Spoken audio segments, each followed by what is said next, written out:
All right. Hey, everybody. Chuck Holton. I'm live again. Thank you for being with me. I am going to try to redo my live from this morning about the Houthis teaming up with al-Shabab in Somalia, because this is an important development in the war between Israel and Gaza and the Palestinians. So I'm going to go back and just sort of kind of redo this, so you don't have to go watch the first one. You can just watch this one and get all the information. But I'm going to try to condense it because I don't have a ton of time, and I appreciate you all being here. So thank you, One Tired Mama. I appreciate you coming back and helping out. Connie's off and Nathan's sleeping, so you're it today with the power glove. I appreciate One Tired Mama and her tireless work to keep the chat group sort of being nice. Anyway, that's the only rule we really need, right? Just be nice. And if you don't know what nice is, then maybe you shouldn't be here. Nice is just be polite. This morning, we had a storm come through and knocked out the internet like completely, and it did not come back until about 30 minutes ago. So I was going to just bag it for the day, but I've got all this info put together and I really wanted to share it with you. And a lot of people were asking me for it and contacting me offline and asking me where, what happened and everything. So I thought I would go ahead and redo this. So let's back up and we'll restart. The Houthis, as you know, are a rebel group inside Yemen. Yemen is, I'm going to pull up a map here of Yemen, are a rebel group on the southern end of Yemen is Saudi, or the Arabian Peninsula, are a rebel group on the southern end of for the most part is Saudi or the Arabian Peninsula. There have been rebel groups on the southern end for a long, long time. But the Saudis, who you'll see here, situated just a long time of Yemen, but have been the Saudis, who you'll see here, situated just by supporting both sides in the conflicts, both the rebels and the government. Eventually, the Houthis, they're not good people. I mean, they are. Are you getting double voice? Tell me it's not freezing. Please tell me it's not freezing again. We'll put this over here where I can see if it does. Oh, audio problem when map is up. Okay, thank you. Again. I fixed it. Okay, so the Saudis have been like supporting both sides. They've been encouraging the conflict in Yemen. And eventually the Houthis got tired of that. And so they rose up and started attacking Saudi Arabia. They also started to attack the government of Yemen, which was quite a bit, let's say, weaker than Saudi Arabia was. And so they eventually took over the most important parts of Yemen, including the capital of Sana'a. And in doing so, they took over the military of Yemen. And so they basically own the military and all of their military hardware. But once they sort of started gaining ascendancy in Yemen, Iran took a look at that and was like, hey, maybe we can play these guys against Saudi Arabia, since Saudi Arabia and Iran are not friendly. Difference in, the whole Sunni Shia thing. And so Iran started supplying the Houthis with more and better weapons that they could use to attack Saudi Arabia. So everybody pretty much hates everybody over here. And I was pointing out in the last live that Yemen's flag is a white background with words on it. And the words say, death to Israel, death to America, God is great, and a curse on all Jews. So other than the God is great part, their entire national worldview is centered around what they hate and not what they love. And you can never succeed in life if you are focused completely on who you hate and not on who you love. We've often said that the U.S. military, when we go into some place to fight, whenever we have gone to war, it's not because we hate the people in front of us, it's because we love the people behind us. And I think that was pretty much true in the case of Afghanistan and Iraq, anyway. As time went on, there were people who got where they just really didn't like Afghans because of all the green on blue, where they were attacking us when we were there trying to help them. And so, it was basically they were there because they wanted to defend the people that they loved, not because they hate the people in the countries where we're going. As a matter of fact, I've heard it said, there was a general who once said that the American flag has never flown over any country but in blessing, meaning we're not there to make your country worse. We're there to get you to stop doing bad things to us, and then we'll leave. We don't want to stay in Afghanistan. We don't want to stay in Iraq. We don't want to stay anywhere. We don't want to be there in the first place. We only came because we felt like you were a threat to us. So don't be a threat to us and we can be friends. But that is not how Yemen started out. That's not the way the Yemenis think. It's their whole worldview is based around what they hate. And what they hate happens to be America, partially because America is arming Saudi Arabia, their other enemy, and because America is allied with Israel, and they don't like that, of course. So Yemen has not had it good. I mean, life is not good in Yemen. The average level of education in Yemen, as I was saying last time, is between 3 and 4 years. So, third or fourth grade education is the average in that country. The average life expectancy is about 66. So that's 13 years shorter than the average American. And the whole place is basically just a sand pit. Now, there are some places up in the mountains that are nice and green, and I know I've heard from some people who are saying, I've been to Yemen and it's a beautiful place. Yeah, look, you can find a beautiful place in any country, but for the most part, Yemen doesn't have a lot to offer. They don't have a ton of oil. If they did, they would just fight over it. They don't have a lot to export.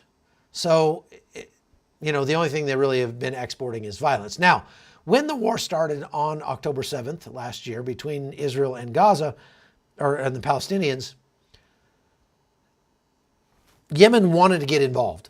Yemen wanted to stand up for their brothers in Gaza, and so they basically just started attacking everything they could, anything within reach. They shot missiles and drones at Israel, and for months, they were firing all these missiles and drones at Israel, and literally not one of them even penetrated Israeli airspace. Not one. Unbelievable. They made themselves an absolute laughingstock, and it just kept getting worse.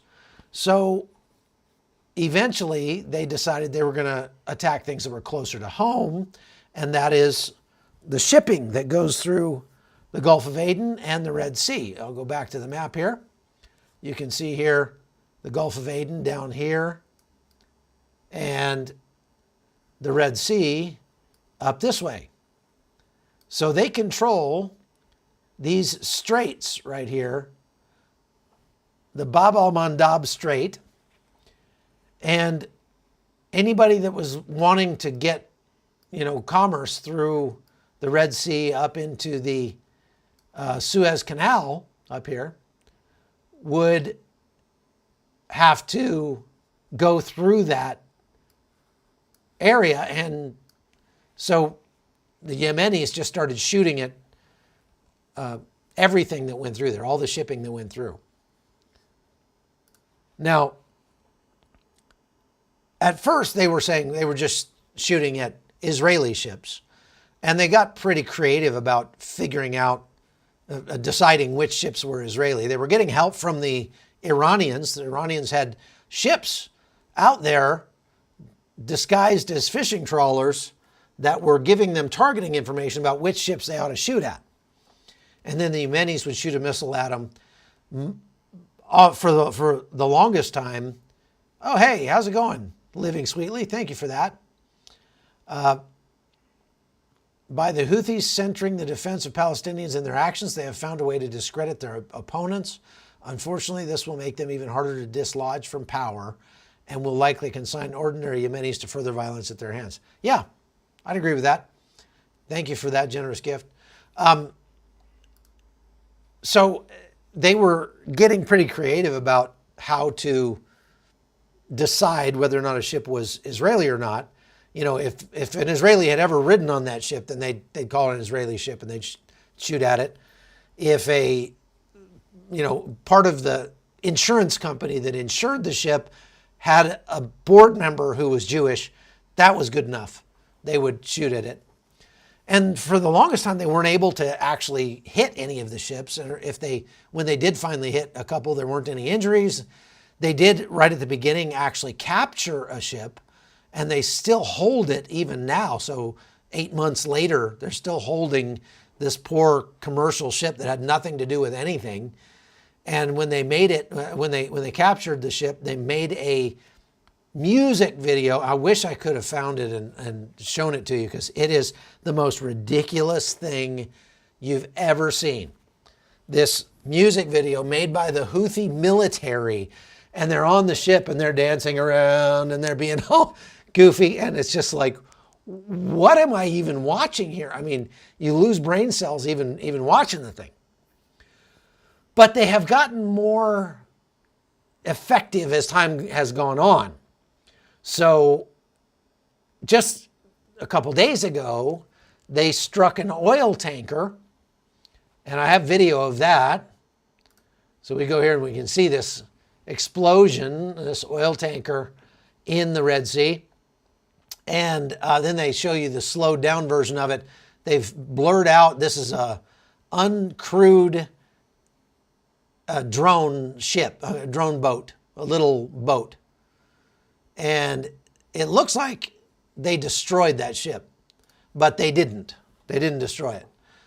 It was damaged. There were no injuries that they've reported, but the ship was definitely damaged, and its cargo spilled out into the sea.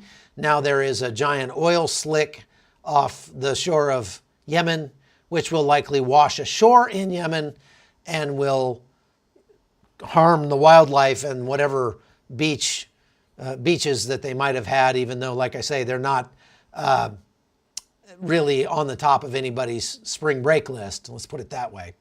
But they probably harm themselves as much as anything.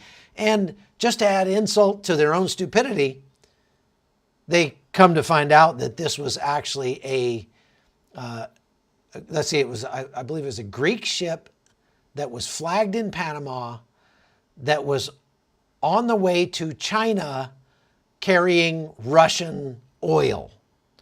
And so they actually caused millions of dollars of damage, of hurt to Russia and China, both of whom actually support Gaza in this war. And so they're still just as ridiculous as always, but they're still trying. And I mentioned in the last live that the United States has a flotilla of ships offshore. Now, I want to show you what that looks like, but first let me explain.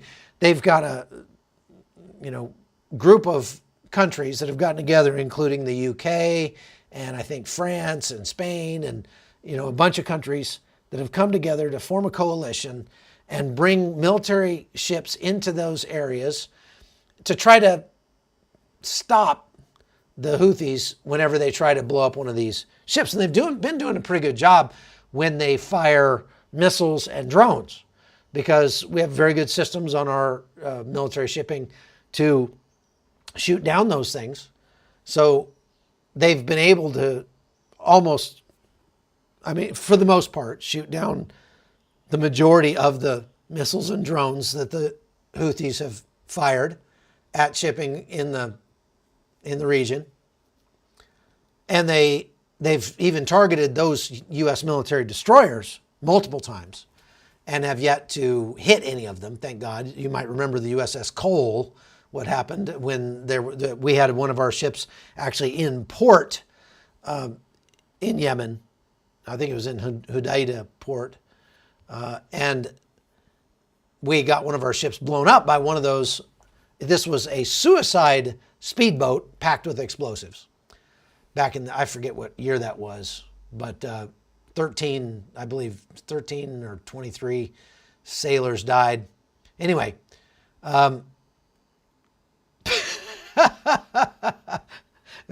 one tired mama says, "Be right back. Daughter smashed a popsicle into my carpet." That's welcome to having kids. Kids are great, aren't they? So the United States has, and this coalition of military forces has been trying to put a lid on the Houthis with very, very limited results. Like I say, they have been able to shoot down a bunch of missiles and drones, but as it turns out, we're not near as good at shooting down the uncrewed or crewed suicide boats, drone boats that the Houthis are now sending toward shipping in that region. They pack these ships. The good thing about these drone boats for the Houthis is that they can put a lot more explosives in them, so they have a lot bigger punch if they do actually hit something. They're a lot harder to detect because they don't have a radar signature to speak of. They sit very low in the water, and it's hard to tell until it's too late sometimes whether that's just a fishing boat or whatever out there. It's hard to tell that it's an actual threat. So they have been more successful, and they have managed to sink, I think, 2 ships now. And now we have this big oil slick that's out there in the Red Sea off the coast of Yemen.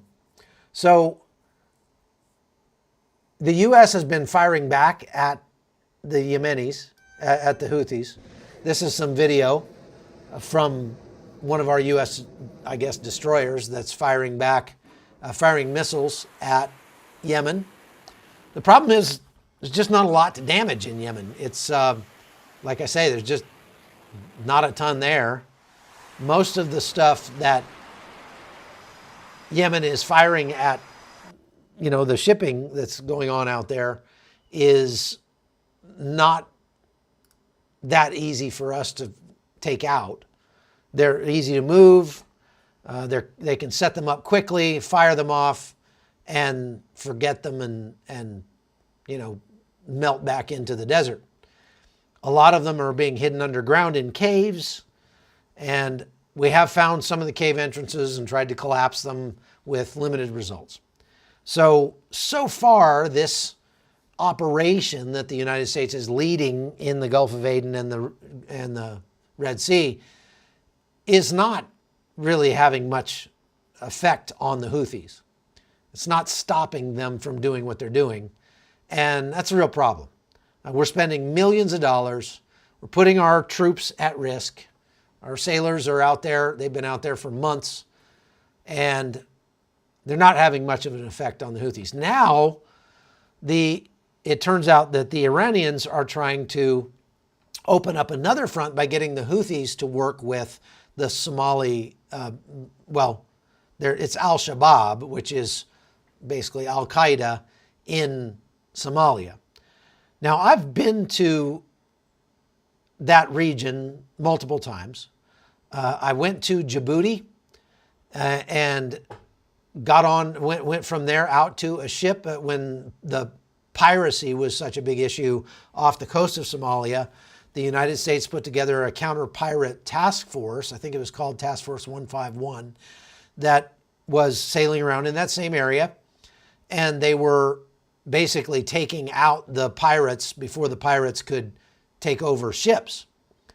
And they were pretty effective, actually. I've got some footage that I shot when I was out there with them. We took off from Djibouti, flew out to a ship in the Red Sea or the Gulf of Aden, I'm not sure which. I think it was the USS Halsey out there. And you can see here they're doing exercises where this is a U.S. Navy rib and a Black Hawk helicopter. That might be the naval version of that.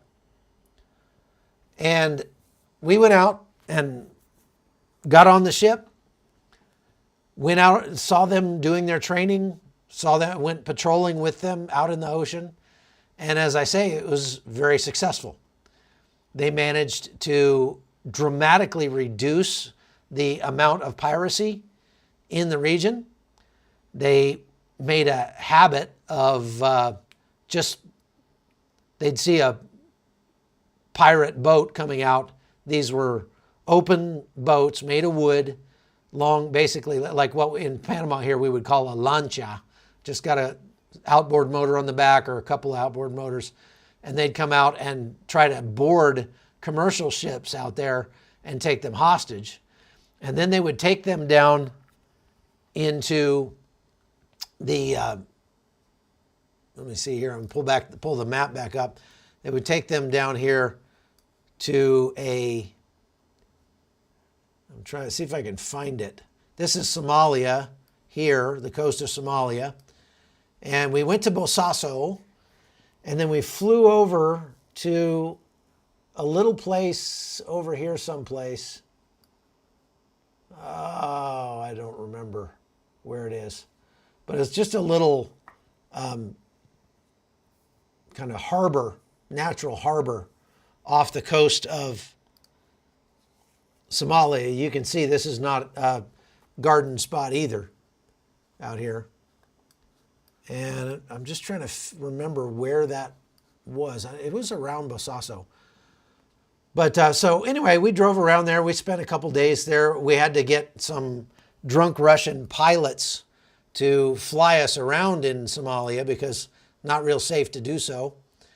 Eventually, we made our way back to Djibouti right here. We got to meet the leadership of Djibouti. It was a sheikh, some sort. We called him Sheikh Djibouti. I'm sorry, I couldn't help that. I have to say that one.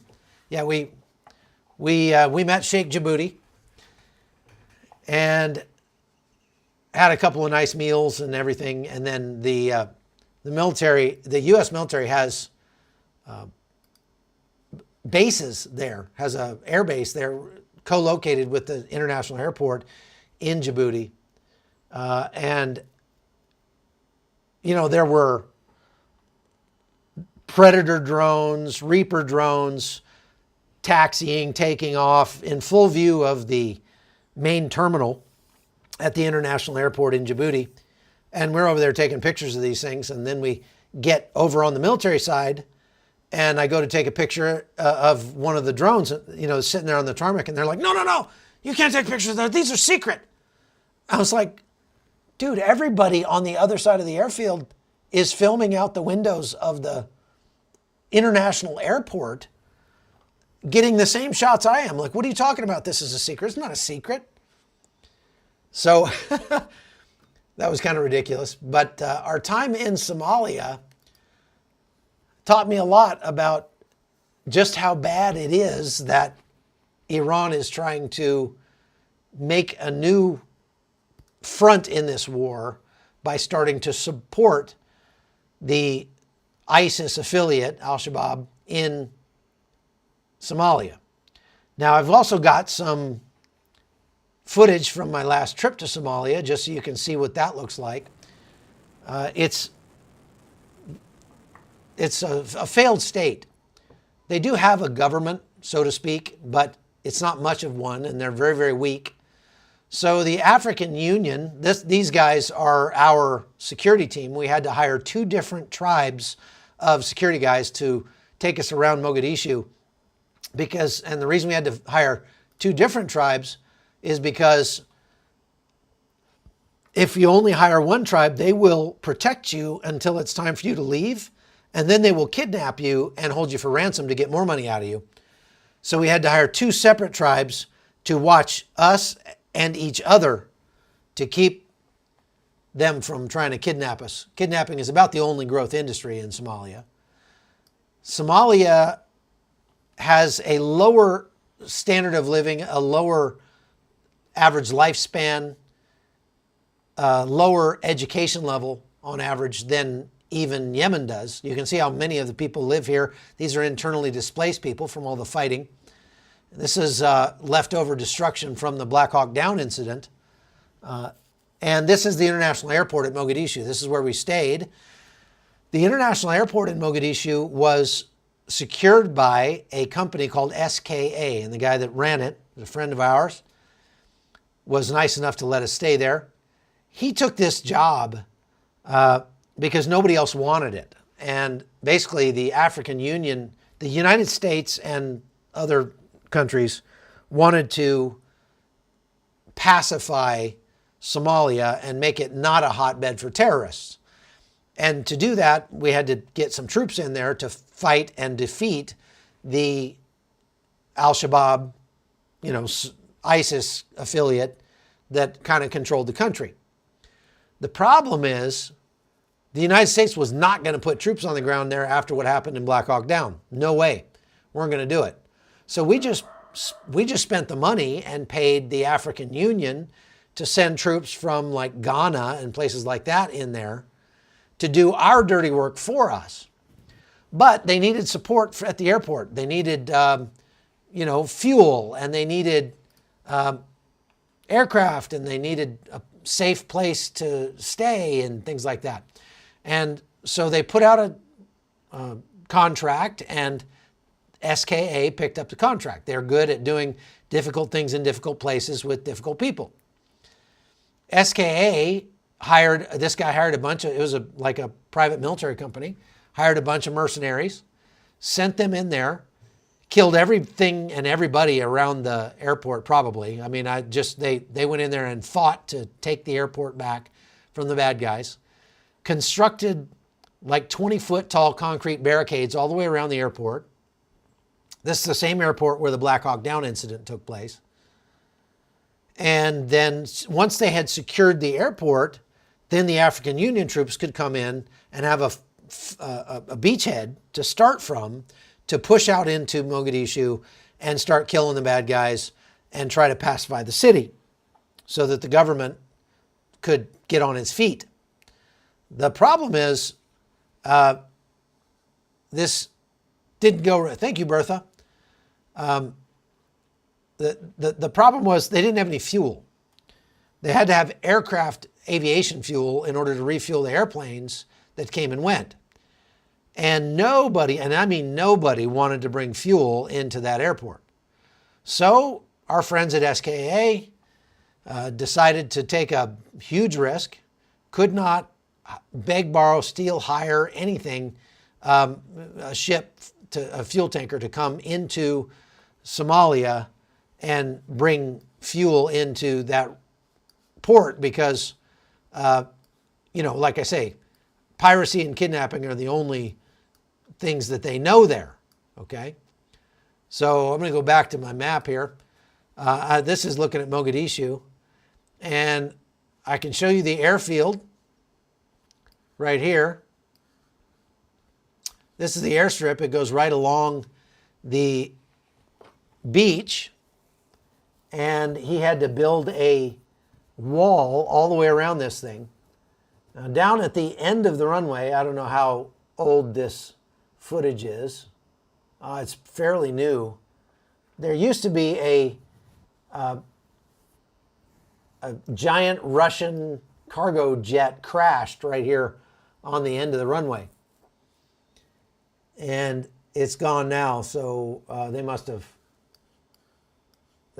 hauled it off or sold it for scrap or something. Look down here on the other end. So this guy built right down here a bunch of housing for the African Union troops, put fences all the way around it, and for the United Nations people. The UN then figured out, man, there's no good bars or restaurants in Mogadishu. And so they promptly decided they weren't going to stay there after they paid to have the housing built for them there. And so they decided instead, this is the United Nations, they decided instead to keep all their people in Kenya, in Nairobi, and fly them, charter a private jet to fly them every day to Mogadishu. They'd work 8 hours, then get back on their jet and fly back to Nairobi, Kenya, where they could go to the mall and they could have nice restaurants and they could have nice houses and servants and things like that. That was a very expensive proposition for the United Nations because the fuel that had to get in there was brought in by, thank you, Joe. They need to make a movie of this part of the history. Yeah, they do. The fuel was brought in by SKA, and what he had to do was he had to go buy an old oil tanker he mortgaged everything he had, millions of dollars, bought this oil tanker, filled it with fuel, and put a bunch of Fijian Special Forces guys on there, and then didn't sleep for 4 days while it made the crossing back, into Mogadishu. Had a huge contingent of security to pick it up at the port, which is some distance away from. Let's see if I can show you where the port is. Some distance away from the airport. So here's the port where the ships would come in. And then they had to drive them through town on the port road over here and into the airfield. It doesn't look like it's very far, but in Mogadishu, everything's far. And it was a extremely risky deal for him to do this. But he did it successfully. He brought the fuel in, and he was able to basically charge whatever he wanted for that fuel because the people who flew in there had to have it to get out. And so he was charging more than $400 a gallon for fuel, and you can see why. I mean, just what he had to put into it, the risk he had to take to get that fuel in there was incredible. So I'm going to go back to showing you the B-roll from Somalia. We'll go back here to the airport, show you some more footage from my last trip there at the airport. And this is right outside the airport, this guy and these workers here. This plane is the plane that brings khat into Mogadishu. Now, khat is a narcotic weed, and it's actually grown in Kenya. It's not grown in Somalia. But everybody in Mogadishu is addicted to it. And it's kind of like cocaine, like coca leaf or something, but it's a little more, it's K-H-A-T. That's right. It's pretty powerful, pretty potent. It's very addictive. And it makes you extremely paranoid and extremely aggressive. So angry and scared all at the same time. So what happened was, if you were going to do anything in Mogadishu, you had to do it before like noon, because people would sleep late. And so it would be pretty passive in the city up until noon every day. But once this plane came in and offloaded, you can see over here the bales of khat sitting over there by the side of the airfield. Man, people were so addicted to this stuff. Even the guys that were offloading the bales would be fighting each other. I saw a guy pick up a rock and bash another guy in the head with a rock about the size of his fist, fighting over who got the cot first.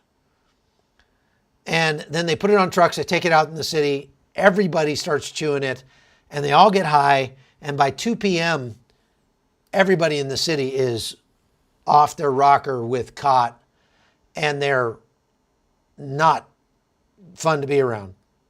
No, they don't do cot in Burma. They chew betel nut in Burma. That's different. And cot makes them very angry, very aggressive, and so it's just full-scale war, everybody against everybody. It's like the purge after about 2 p.m. in Mogadishu every day, every single day. And at night, we used to sit, we were staying on the airfield, we'd just go sit up against the concrete T-walls that ring the airfield, and we'd sit there and talk, and you could just watch tracer rounds snapping by overhead, as machine guns just going off, people just shooting everything in sight. That's why when you go back to that B-roll and you look here, you can see this is what it looks like in the city. Those are bullet holes, and the whole city looks like that because people just shoot at everything all the time. It's mind-boggling. Okay, so again, these are people with second or third grade education. Average life expectancy is several years younger than even Yemen. And these people live terrible lives, terrible lives. I feel really bad for them, but this is in many ways a function of their chosen orthodoxy.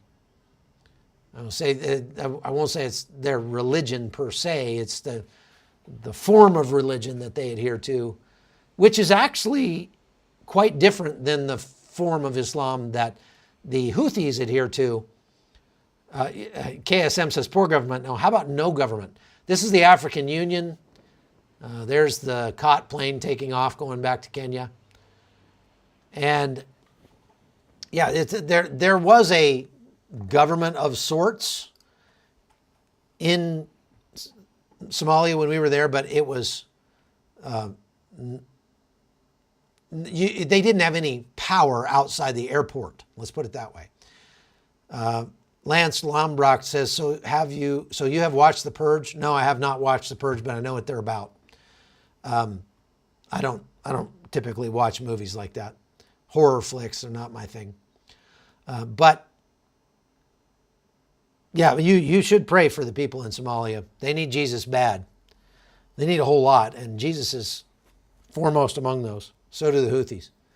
But now the Houthis and the Somalis are going to team up, and the Somalis will try to, or the al-Shabab, which is the ISIS in North Africa there in that area, are going to try to sort of open another front in this war to further dilute the coalition's resources. Now, this may come as some surprise to you after what I've been showing you about Somalia, but just inside the gates of this airport, right here, there are still about 400 U.S. troops on the airfield in Somalia. Now, a little mind-boggling, I know, but we have probably some drone operators there and some maybe Navy SEALs or something, special ops type guys. And Donald Trump wanted to take them out of there and started to draw them down, get them out of Somalia. And when Joe Biden came into office, he put a stop to that and kept them there. So, look, if you want to have some troops in the region, let's just take a look real quick at where we could have troops if we wanted to. All right, so we'll go back to our map here. And we take a look at, we'll go back to this map, regular map, train map. We already have troops in Djibouti. Eritrea, not so much, not a good idea. Sudan, South Sudan, no. Uganda, yes. Kenya, yes. We do have troops in Kenya. Somalia, what they're there to do is mostly collect intelligence and to try to keep a lid on the piracy still, which is still a problem. We can't really have troops in Yemen. We do have troops in the United Arab Emirates, Qatar. We've got a few in Saudi Arabia, I think. And we have some in Israel and some in Jordan. Of course, we still have troops in Kuwait and Iraq. So we have something like 40,000, 45,000 troops in the region, which is this entire area of the Middle East. 45,000 troops is not a little. It's a lot of people. They're spread out, several hundred here, maybe 1,000 there. But if you, I mean, is it enough to keep a lid on things? Doesn't appear to be. So what's the answer here? Well, if the coalition really wants to, there are two things that will stop this violence out of Yemen. Number one is Israel stops fighting in Gaza and pulls out of Gaza and ends the war. They hope to do that. They just don't hope to do it before they accomplish their objectives of wiping out Hamas. So until that day comes, it's unlikely that they will pull out, and therefore it's unlikely that Yemen is going to stop spending Iran's money firing missiles and rockets and uncrewed surface vehicles and things like that at Yemen. I mean, at the shipping off there. That's costing a tremendous amount of money for global shipping. It's adding something like $1 billion a month to the cost of global shipping because they have to go around. Karen Vaughn asks, are the beaches pretty? Where? In Somalia? No, not really. Steve had a question. Why do we have troops there? Okay, where? Because I was just talking about a bunch of different places. So, Steve, if you'll clarify your question and as to where we have troops, I can explain why. Bottom line is we have troops in the region because it's a volatile region and there are a lot of American interests in that region. Deborah Armstead says, what good is intel if you do nothing with it? That's a very good question that we could be asking to the Secret Service right about now, couldn't we? Let's see. You took Ishmael as an enemy, whereas we Muslim never took any of Abraham's progeny as an enemy. Hence we honor... what? Okay, mega noob, whatever. So, yeah, there are oil interests over there, but that's not really why we have people over there. The United States has plenty of oil in the U.S. We don't need to rely on the Middle East for oil. And so we could be the world's largest oil producer and exporter if we wanted to be. But, Karen Vaughn says, kind of off topic, did I hear Biden abandon the pier in Gaza? Yeah, I thought I had already spoken about that on a different live, but yes, they decided to cancel the pier that they had in Gaza after spending well over $1 billion on that boondoggle. That pier was never intended to be installed in a place like Gaza. It's intended to be installed in a sheltered harbor. Instead, they just drove it up on the beach in an unsheltered area, and it kept breaking apart. They only managed to get about 500 tons of aid through that pier, across that pier into Gaza, which is just a drop in the bucket. And so I had actually figured out on one of my previous lives, if you break that down into the number of meals that they provided and how much they spent total on the operation, it comes to about $16,000 per meal that the United States just spent on this boondoggle of a pier off the coast of Gaza, all to give the Biden administration a theatrical way to claim that they're helping the people in Gaza. They're still sending aid over there from Larnaca, from Cyprus.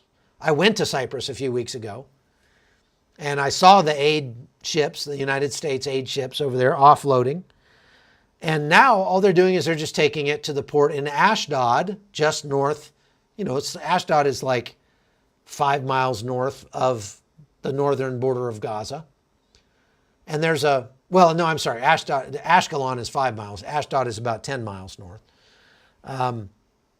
There's a port there.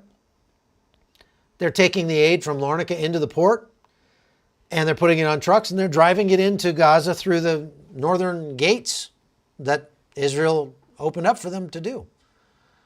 So we're still spending millions of dollars a week, at least, on aid to Gaza, but we are doing it in a much more efficient way now, although maybe not as visible. One of the other reasons that we tore it down didn't have anything to do necessarily with the fact that it was breaking up. It had more to do with the fact that it was serving as a lightning rod for the Palestinians. And the Palestinians Hamas was spreading rumors that the United States was building an army base in Gaza. They were spreading rumors that the rescue that happened, that the IDF did, of 4 hostages that Hamas was holding, was launched from that pier. It was not. And it was taking a lot of manpower and resources away from the IDF because the United States wouldn't put any people on the ground, and they needed about 1,000 people on the ground to make that thing work. And so they were pulling IDF troops away from their jobs to this boondoggle of a pier, and yeah, it made no sense at all. Okay? So this is where we are. The Houthis are getting better at striking shipping in the Red Sea. The United States is not getting better at stopping them. Iran is expanding, is escalating the conflict, that particular portion of the conflict, by starting to encourage Yemen to ship arms the 200 miles across the straits there, the Bab al-Mandab Straits, into Somalia, and give weapons to the al-Shabab terrorists who are running the northern part of the country. Now, when I went to Somalia on one of my trips there, I went to Bosaso down here in the north. And you might not know this, but this northern portion of Somalia, you have this this part of Somalia here, which goes down this direction. And then you have this northern kind of flag here. This northern portion of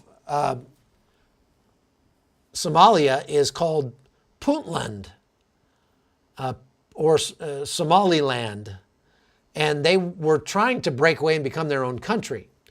And I was actually there when they ratified a new constitution for Somaliland. And they were very excited about breaking away from Somaliland and having their own country. The problem is, before they could actually put that into practice, the al-Shabab people flooded in, took over, and murdered anybody that didn't agree with them, as they are wont to do. And that's that. So the United States and our allies have our work cut out for us in this area if we plan on stopping the Houthis. the problem is if we were to carpet bomb Yemen, we wouldn't actually be doing much good. We wouldn't be helping a whole lot. We would be probably killing a lot of civilians, and those civilians are getting killed by their own people at a pretty fast clip anyway. That's not going to work. And so we're right now just sort of stuck with shooting down anything we can that the Houthis decide to shoot at us and try to keep them off of Israel as much as possible. But if this brush fire expands into Somalia, and then we start getting ships shot at from both directions, you understand, look at this map. The ships come through here, it makes it that much harder for us to safeguard the shipping lanes through the Gulf of Aden here, because now they'll be shot at from the south and from the north. And it's just going to be that much more difficult to get anything through. So not real good news for us.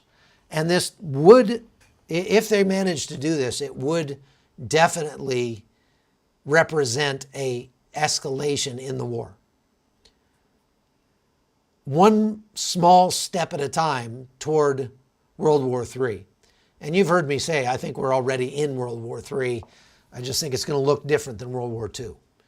And so there we go. Here's another off-topic question. Go ahead and send your questions if you have them, and I'll go ahead and answer them as quickly as I can before we get done. How do we keep people hopeful and inspired but avoid turning Trump into an idol saved by God? We really need to be awake in the coming months. Well, if you put your trust and faith in Donald Trump, you're putting it in the wrong place. I'm not saying you shouldn't vote for him. I'm not saying he's, wouldn't be good for America. But God is our only hope. And God raises up and brings down kings and presidents. And if we trust in God, we don't have to be afraid of anything. Anything or anyone. We don't have to fear the future. If you look at Proverbs 31, and it's talking about the ideal woman, it says that she has no fear of the future. Why? Because she trusts in the Lord.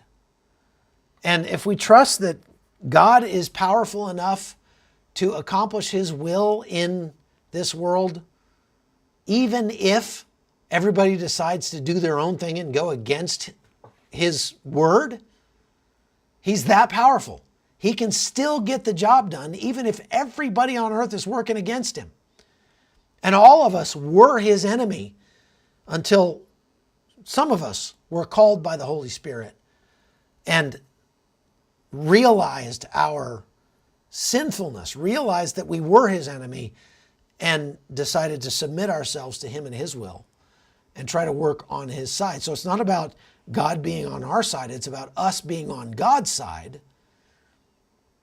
And if you want to be on God's side, you can be.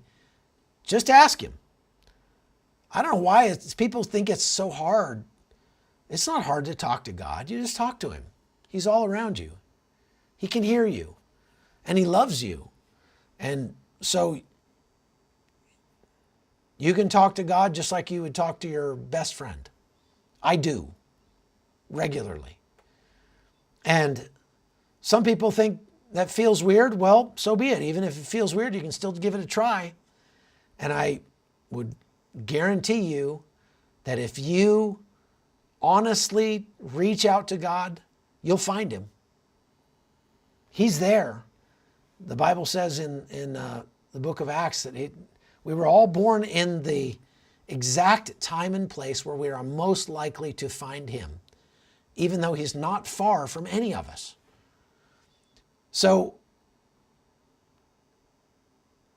it's only up to you to be willing to find Him, to look for Him. If you look for Him, you'll find Him. And so, where politics is a Sunday topic. So anyway, that's my sermonette for today, I guess. And I would say, don't let your hearts be heavy. Look, the world is a very evil, dirty, sinful place. I think the reason that as Americans that we get so depressed about it when we hear about all the things that are going on in the world is that we live in such a bubble that it's hard for us to believe that those things actually take place, that actually goes on. But it does go on. And if you just do a little reading, right now I'm reading a book about the Armenian genocide. And it was horrific back then. This is 1915 to 1922, around that time frame. And the violence, especially against Armenians, was absolutely unspeakable. But the Armenians are still here. God preserved them, and He will preserve us. And I think we should pray that God preserves our nation, that He preserves our culture, our country, that He brings to power the right person for the right time. What is the book on the Armenian genocide? There's a bunch that you could read. This one is not one that you can get online. It's only sold in the, as far as I know, it's only sold in the gift shop at the Armenian Genocide Memorial and Museum in Yerevan. And it's called like something about a shirt. I forget the title off the top of my head. But if you want to read an amazing book about the Armenian genocide, go read a book called Ravished in Armenia. It's not a entertaining book at all, but it'll give you a sense for just how horrific it was for those people. And thank you, Dee. Very kind of you. So that's all I've got for today. I'm sorry, I don't have the name of the book, but again, it's not one you could get online. You'd have to go to Armenia with us to do that. Just had a lady cancel for our Armenia trip in September. If anybody wants to go, just spur of the moment. I know we're getting very close to September already, but we have one slot that just came open. I hate it when people get this close, and we've already bought all the tickets and we've bought all the hotel rooms and paid for everything, and then somebody comes and says, oh, I decided I don't really want to go. And you're like, oh, thanks a lot. So if somebody wants to take her place, we're going September 13th through the 23rd to Armenia, and you can go with me and my wife, and we're going to have a great time. So just send me an email at hotzoneholton@gmail.com. In the meantime, make sure you hit the like button, please, on this video and subscribe to the channel. It does help our channel by telling YouTube that people want to see this content. So please, just takes a second. Go hit the like button, subscribe to the channel. Doesn't cost you a thing. Also, if you do want to support the channel, go to chuckholton.locals.com or just chuckholton.com. And you can support us over there, or you can just subscribe for free. I put up a documentary I made from my last trip to Somalia today for my supporters.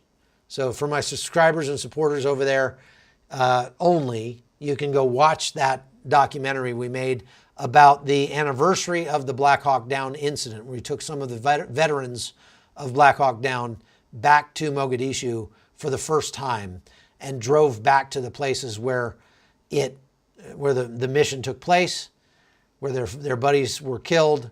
It was incredibly emotional and made an amazing documentary. Very short, only 14 minutes long, with Oliver North.